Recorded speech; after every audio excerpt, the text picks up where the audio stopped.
And also in the context of Ecuador's general elections, let's welcome political scientist Ramon Mendez, mentioned in journalism by the City College of New York. Hi, Ramon, and thank you very much for joining us today. Hi, good evening. It's a pleasure to be here.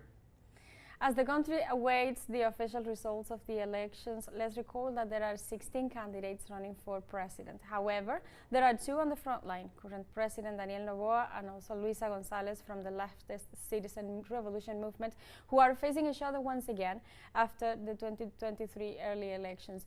What has changed, in your opinion, and how would you describe both candidacies at this point? The main thing that has changed is that the security crisis has worsened, the economy has worsened, emigration rather, has skyrocketed. We had over 100,000 Ecuadorians detected at the border of the U.S. Last year. Detected. There's many more that were not detected. So the situation, the society, the social fabric has been ripping apart, and also the society doesn't find any solutions in the president Noboa.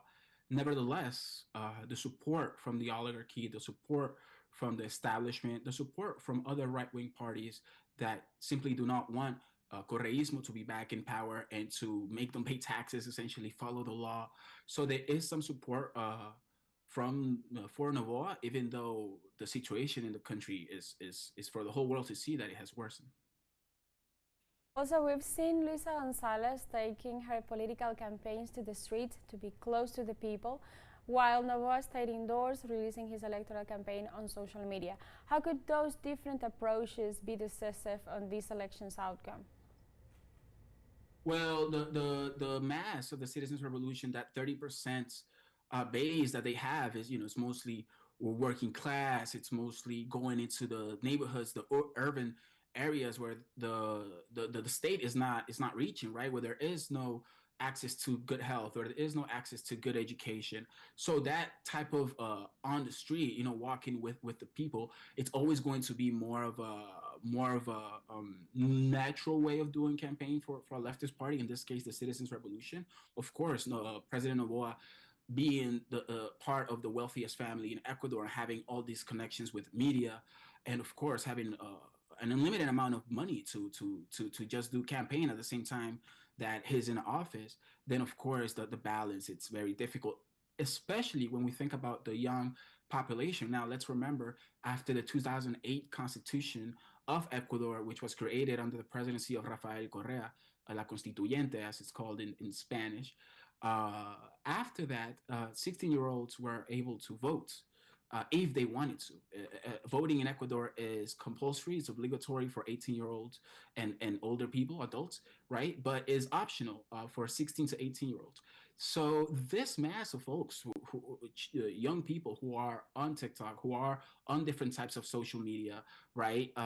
If they choose to vote right now, their main option is Novoa, because they don't have to pay the bills, right? They don't have to pay for gas necessarily. They do see insecurity. They do see a lack of options. That's why they're emigrating. But those that are in the country, they most likely they also want to vote for Novoa. Let's not forget, a 16-year-old today, when President Novoa took off, when President Correa took office in 2007, they weren't even born.